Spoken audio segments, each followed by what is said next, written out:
Street Beat. This morning we'll be talking about a very serious subject, violence against women. Our first guests have first-hand knowledge of the issue. Valentina Djelaj is a domestic abuse survivor, and Suzanne is the president and CEO of Turning Point, Macomb County's only domestic violence and sexual assault services agency. Thank you both for being here on Street Beat. Thank you for having me. Valentina, I want to start with you. Can you tell us a little bit about your story? Well, growing up in a household with domestic violence being the norm, it didn't actually seem like something that was an issue. Up until I was probably in elementary school, like maybe fifth grade, almost middle school, 6th grade, I started realizing a pattern and started realizing that domestic violence actually wasn't the norm, and I started putting a name with what was the issue at hand.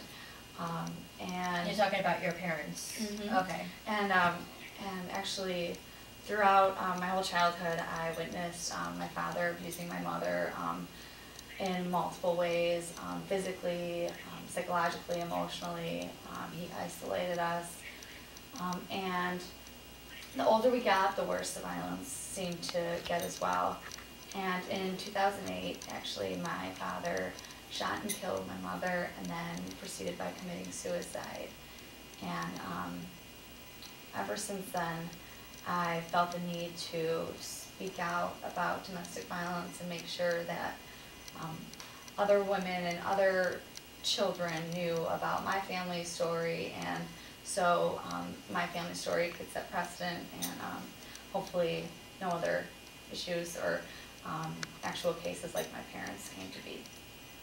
How old were you when this happened? I was 18 years old. You were 18 years old? Mm-hmm. So that must have left you completely devastated.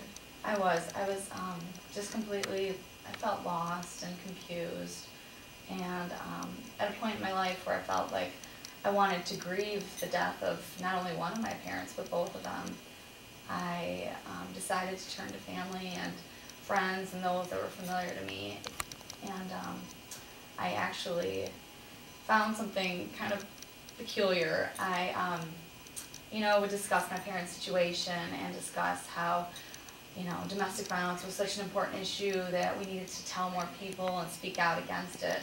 And I started getting responses that, and feedback from people within the community and others that perhaps my parents' case wasn't that of domestic violence. And to me, that almost left me more devastated because, I was finally understanding that my dad was an abuser and accepting it, and all of a sudden and then you have these people on the outside saying something different. Exactly. So it was very confusing, and so from there I decided to speak out more and make sure that my story was heard, and that I would set the record straight so that everyone else could see that domestic violence is a terrible issue and that society needs to do something about it. When you live with something, it does become normalized, and it is difficult sometimes to put a name on it, but I think it does help to be able to name what this is. And this is the most common type of violence. I know that we worry about street violence,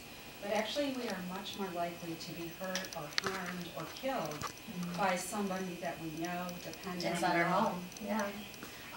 So I have to ask this as well. When you think about domestic violence, you think about the person who's literally the victim of that abuse. But how important is it to shed some light on the children who witness it? Maybe they aren't abused, but they're witnessing it. Well, I think witnessing abuse is abuse. And it is, there are many, many difficult and traumatic impacts on children who do witness abuse. And I think one of the myths is that children who witness domestic violence will become abusers. That's not true either. Many won't, but and some do. But it's really what you do with that experience and the reaction and the support that you can turn to and get from the community is a critical piece in resiliency for children. And something like Turning Point is able to help people who are like this. What exactly are you doing, and where do you hope to take the organization? Well, Turning Point's been around for 31 years, and we provide emergency services. We have a 24-hour hotline, and an emergency shelter, and we also offer supportive counseling and groups and advocacy services.